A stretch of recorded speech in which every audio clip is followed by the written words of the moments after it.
In this episode, Dillon School of Business Assistant Professor Dr. Dena McMartin asks, what if the secret to solving life's biggest problems wasn't hidden in textbooks or boardrooms, but in the funny, mischievous stories we heard as kids?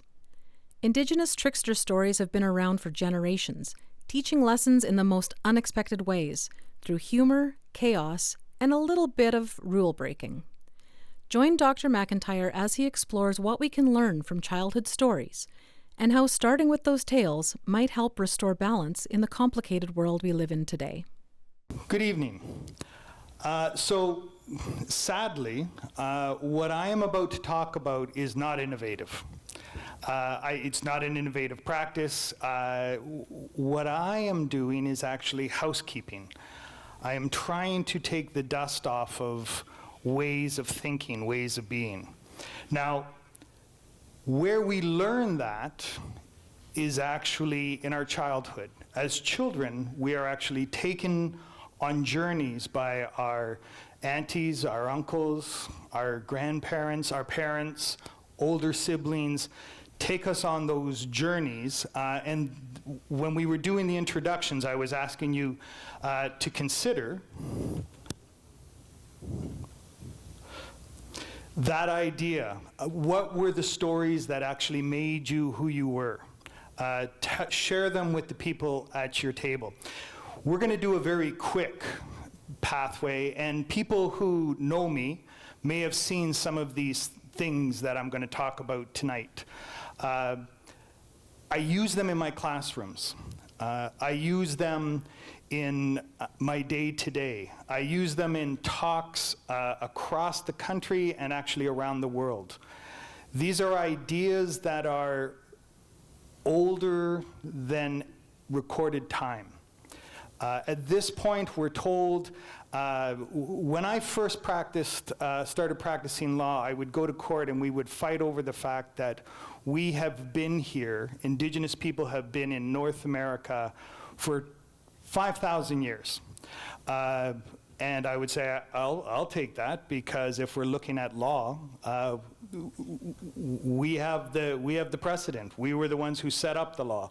The first law of the land was our law, so sure.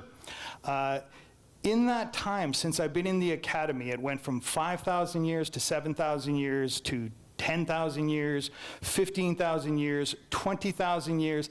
The Bering Strait theory, the story that we were all told as kids, has been disproven 17 times, and yet it is the most powerful story that we all still talk about. I'm not doing anything innovative. What I'm doing is I'm saying these are the stories that I was taught as a child, and some of these stories are 20,000 years old. We're going to talk about how those systems come together, but what I would first like to do is I'm going to show you the path we're going to take. So we don't need to do my path here. My friend Carrie did a beautiful job of explaining who I am and where I'm from, how I got here, and that really what I'm doing is I'm looking at something called Indigenous transsystemics, which is saying our systems have gotten so loud. Just as a sort of show.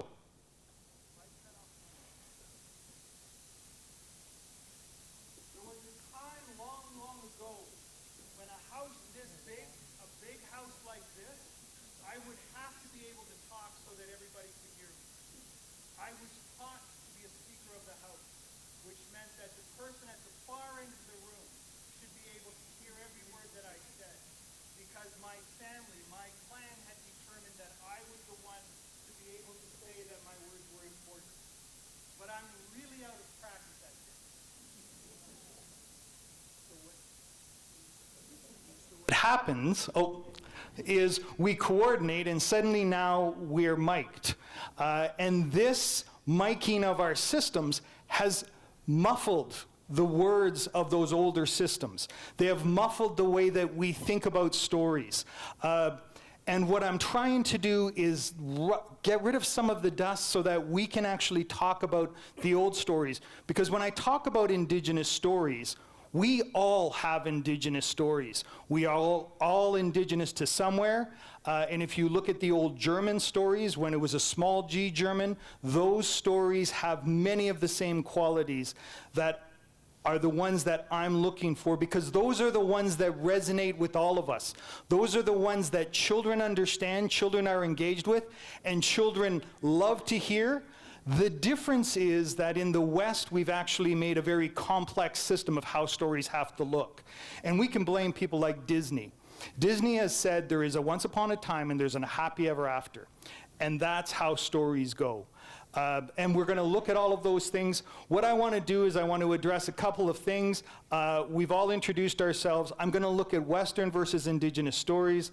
I'm going to play with a little bit of systems theory, just to prove that I'm a public professor, that all of the credentials that I now have came to something. I can do systems theory. We're going to look at some ideas that you may have heard about, but you're afraid to ask about. Two-eyed seeing, walking in two worlds, related worlds, and I'm going to make it a very simple way. I'm going to actually take you back to how I grew up on the farm and the way I was taught to think of the world there, and how I grew into this very complex world. I'm going to share with you a very easy, simple, Indigenous story of, that engages kids, that makes kids want to hear about the characters that were the ones that I grew up with, my trickster stories. I'm going to tell you why dogs smell their butts. I bring him here just because he laughs at my jokes. Then we're going to move into a couple of other places. We're going to move into the idea of how the story, that very simple story, has become very complex, but still answers the questions that I have on a day-to-day basis. And then we're going to finish with the treaty coins that I put on your tables. You are going to tell me the story of the treaty coins. Because this is the story that we were told we would all share. So, very quickly, I know it sounds like a lot and it may scare everybody. Walking in two worlds suggests that because I am Anishinaabe, because I carry a Blackfoot name and a Nishka name, but I dress like this, that I very well walk in two worlds. We all walk in two worlds. You came here today as an audience member, but you are also mothers, daughters, you are aunties, you are uncles, you are employees, you are employers. All of those are different worlds where people talk to you in different ways. Those are all different worlds that you walk in. It's just that the two that I have ended up with a spotlight on them. Let me explain to you, though, what walking in two worlds means to me. So I grew up on a farm in a place near Temiskaming. That farm, my grandfather, when he came back, my grandfather was in both the First World War and the Second World War. When he came back after the Second World War, he became a blacksmith. And as a blacksmith, the farm that I ended up growing up on had all of these old rusty hoops. Some of them were wagon wheels, some of them were barrel hoops, but they were all over. And as kids, we didn't have internet. We had to figure out how to amuse ourselves on the Canadian Shield. There's only a couple of things on the Canadian Shield. There's hoops and sticks if your grandfather was a blacksmith. There are there are trees where we can get sticks, and there are rocks and pebbles.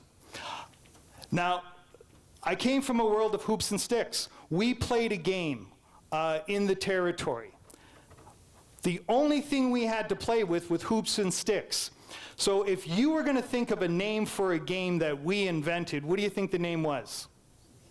Hoops and sticks. See, I come from a very simple world. So we came from a world of hoops and sticks. Now, hoops and sticks has very simple rules. You take the hoop and you can throw it with your hand on the first go, but then the rest of the time you have to use a stick. We thought we invented it, but we actually didn't. By the way, this isn't me. It's an old, but I'm not that old. Neither is this. These are not me. These are just kids from around the world who played hoops and sticks. Now, as I grew older, the first set of rules were, once you've thrown the hoop, you can never use your hands again. You have to use the stick. And you would hit the outside of the stick to keep it going. Has anyone else here played hoops and sticks?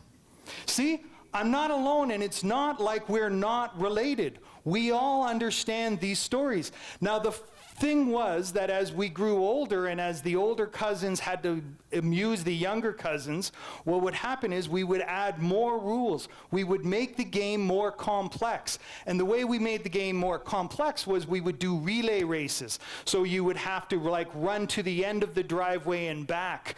You would have to switch the direction of the hoop, but you weren't allowed to use your hands. So instead of just hitting the outside, you would put the stick inside to the hoop, and then you could turn the full direction and send it back the other way and run. We would have, now for years and years we did this, and at the end, when I was about 6 years old, I was on the team of my cousins that became the Intergalactic Hoop and Stick Championships of the world. I was very proud of that title, and we got put back on the train and we got sent home.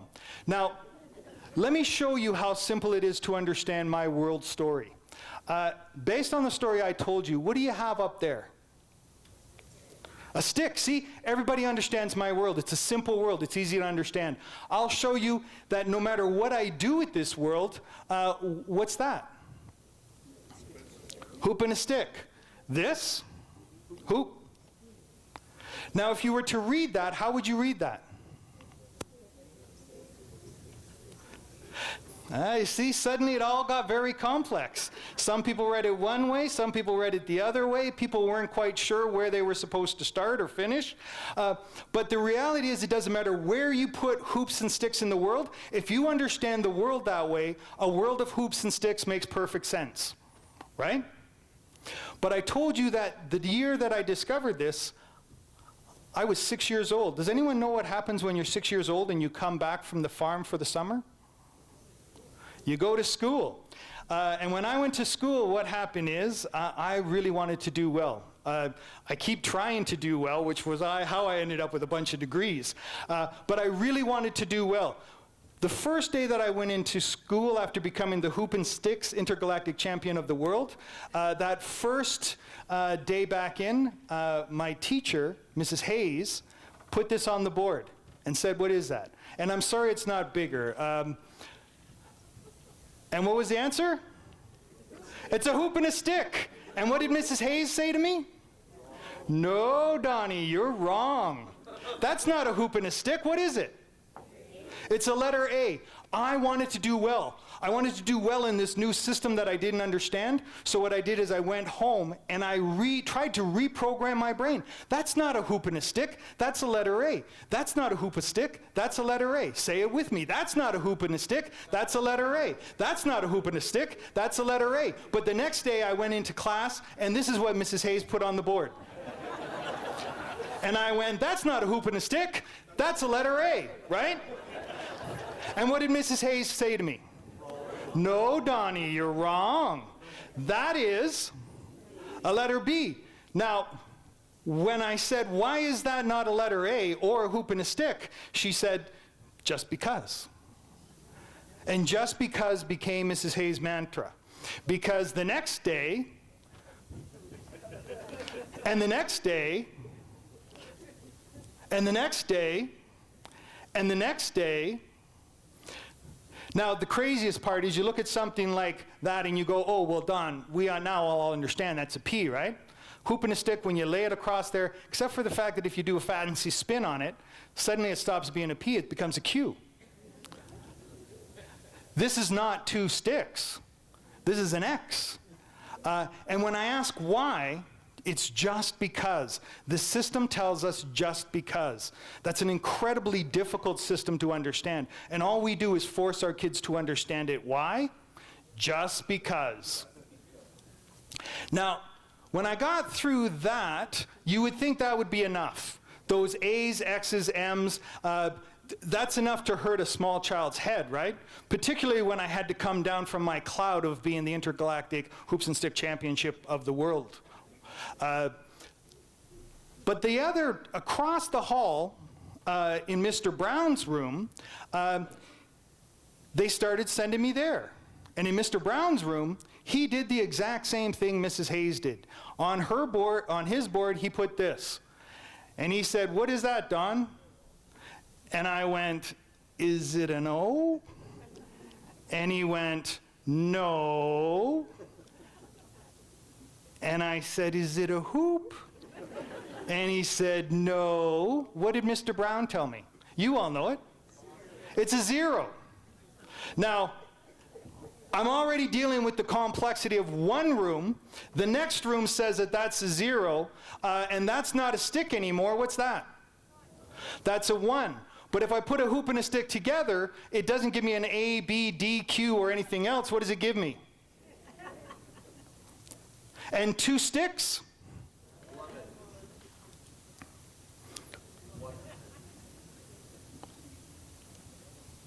Isn't that an 11 and a hoop, or an 11 and a 0? No, because it's all based on another complex system. And why is the complex system the way it is? Just because. What happens when I reverse that? What's that number? It's not 110 anymore. It's 11. And it doesn't matter how many hoops I put in front of it. Now what happens if I do this? Anyone here get a math degree from the University of Lethbridge? All of this becomes very complex. Now, there was one thing that happened in high school. I got through this. I got through the math. I got through all of that. I got through this complex system. But then I went to computer science. And in computer science, I am of an age where I learned binary. Woohoo for binary!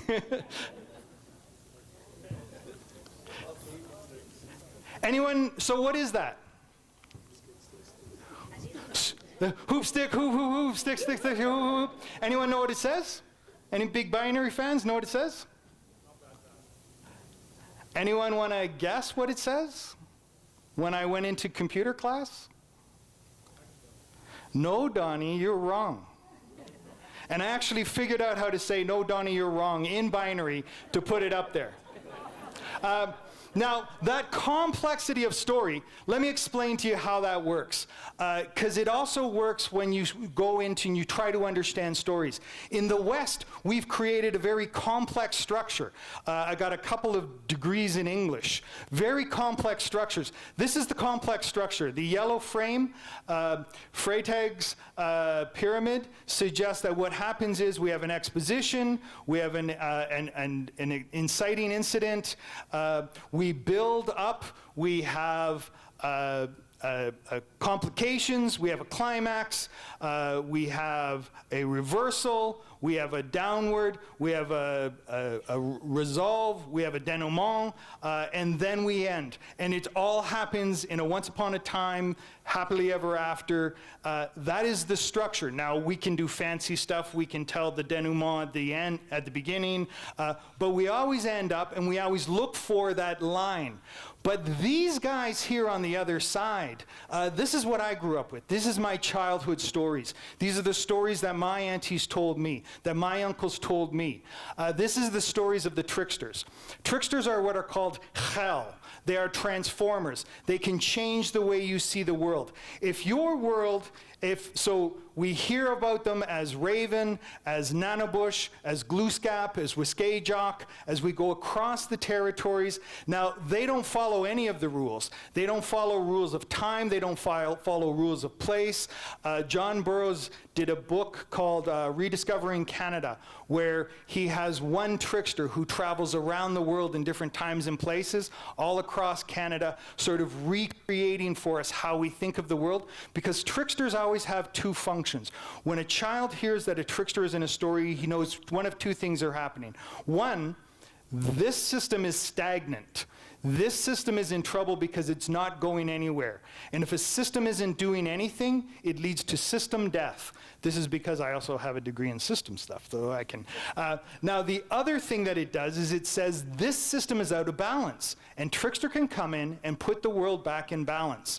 And it doesn't matter where you are, as soon as you hear that Trickster is making an entrance, You are going to know that it's time to put the world into balance. These are all the things that Trickster does. Trickster is situational. It balances or unbalances. It addresses stagnant systems. It is good or great actions. It is always open-ended. And they are always true stories. Now, the stories that I'm going to tell you are 5 minutes. It'll be a 5-minute story that I tell you of why dogs smell their butts. There is a 5-day version of this. And when we talk about the people who can tell that story, they are our historians.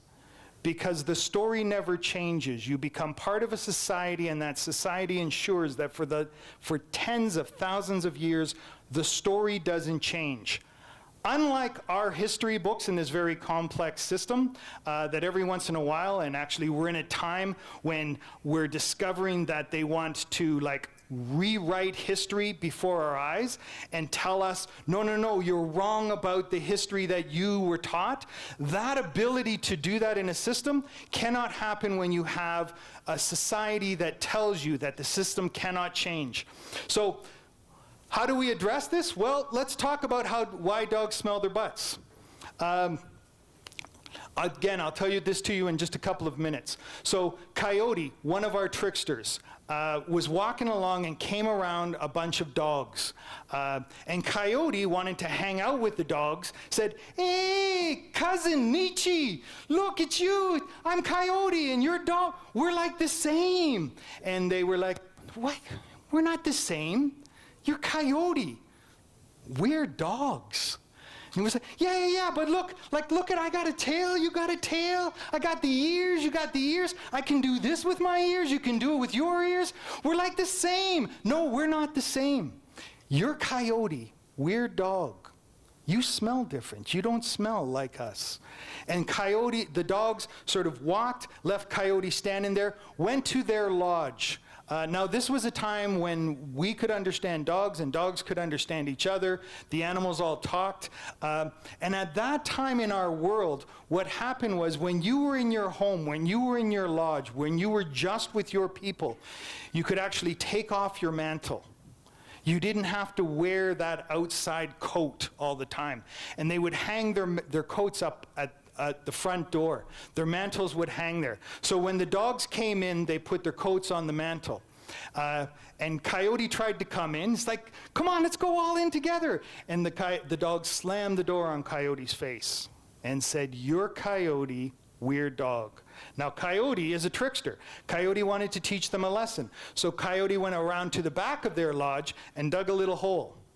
And by that little hole, what he did is he took a little bit of fire and a bunch of green stuff and put it onto the fire and started to smoke. And then with Coyote's tail, he started to wag.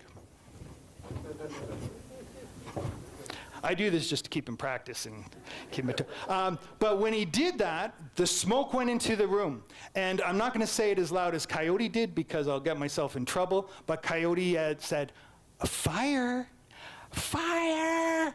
Fire!" And all the dogs suddenly realized that there was smoke everywhere and they couldn't see anything, but they were in a big panic. So they all started to bark, "Come on, come on, come on, come on, come on, come on, come on." And they ran over to the door and they grabbed whatever coat they could and they threw it on and they ran out the door and they ran as far away as they could.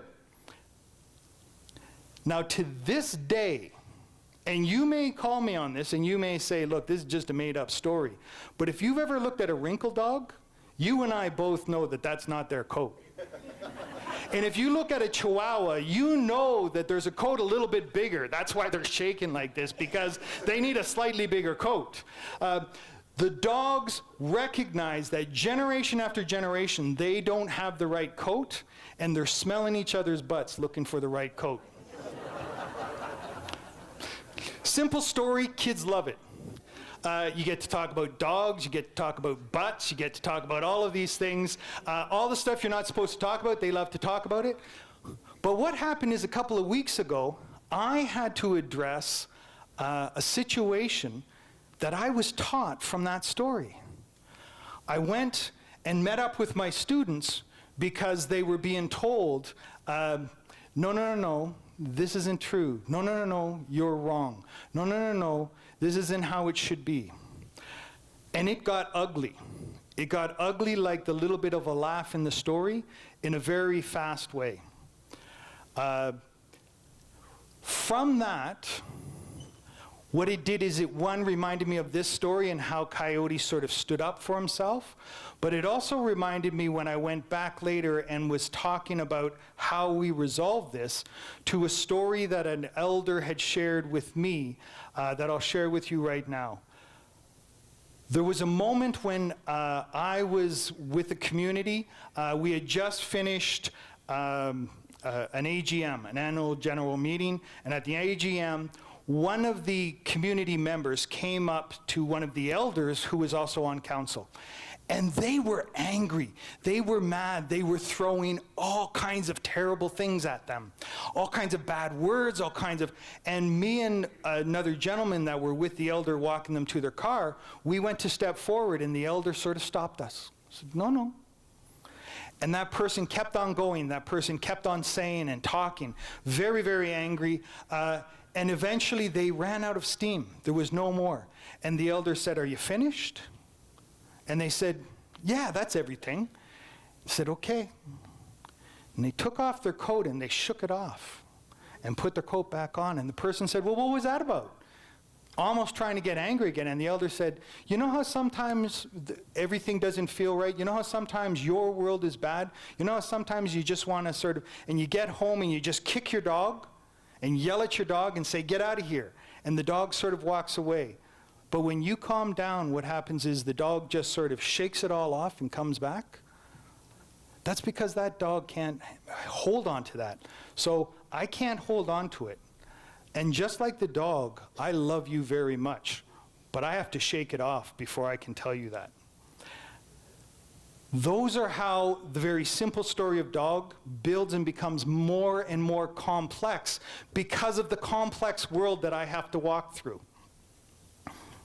Now, let's deal with, and we're coming to the end here, what I want to address is I've shown you sort of how the world is complex. I've shown you how it's very simple. What I want to talk about very quickly, and I want you to tell me the story.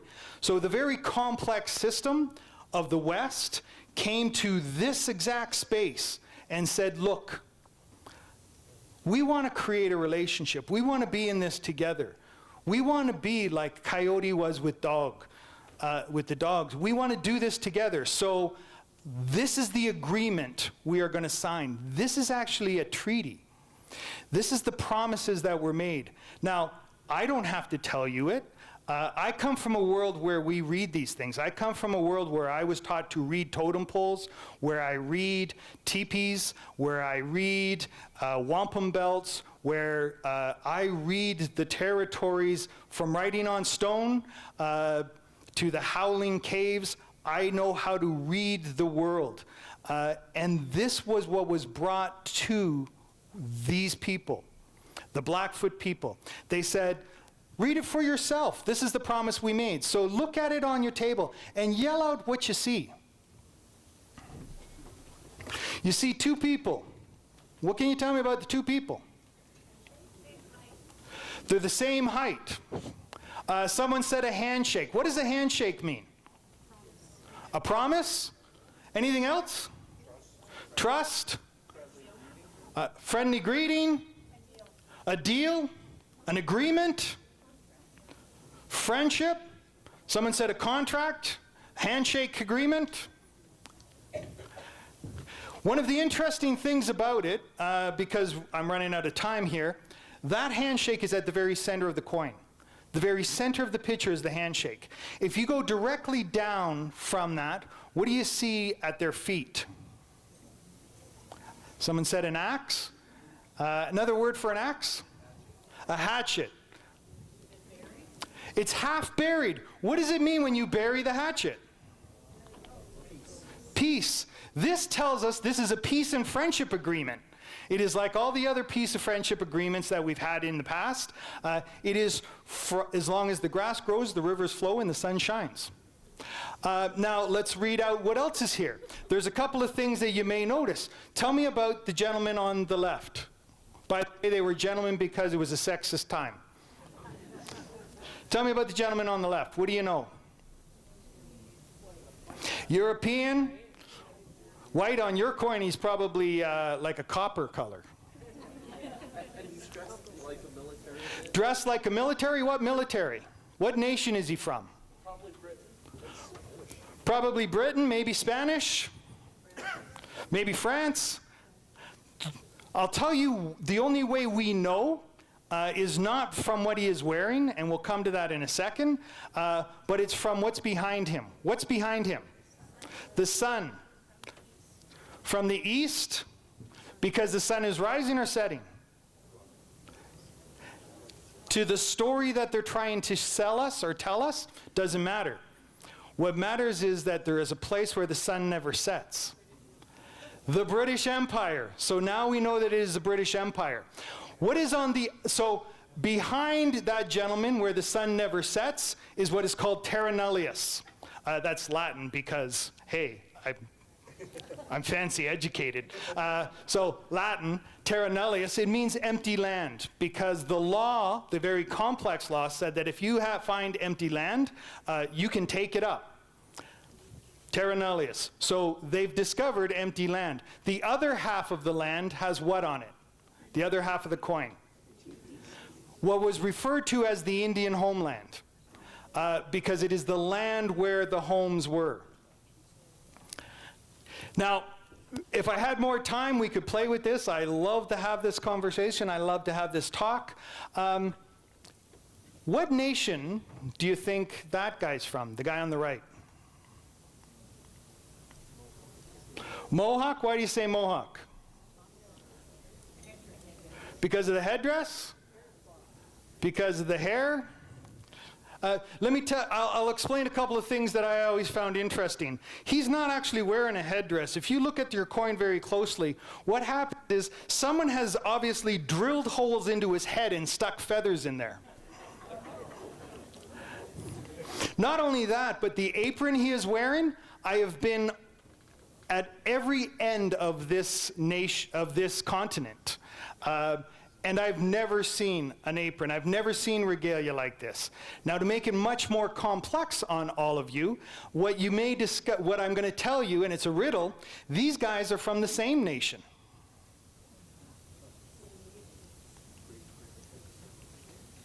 Anyone want to take a shot at what nation they're from? The Amaji nation.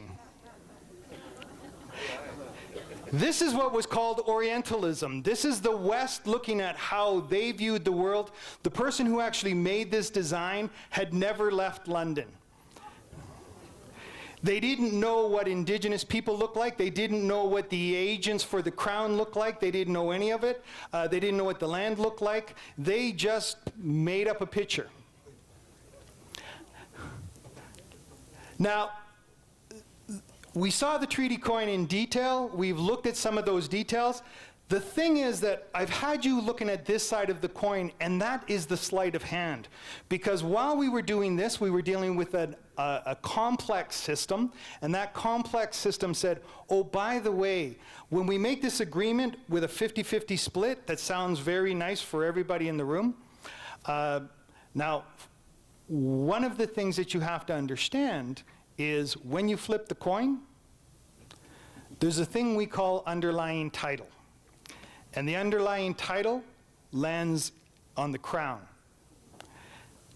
Which is why now, if you look at Indian reserves in Canada, they make up less than 1% of the land mass of Canada now.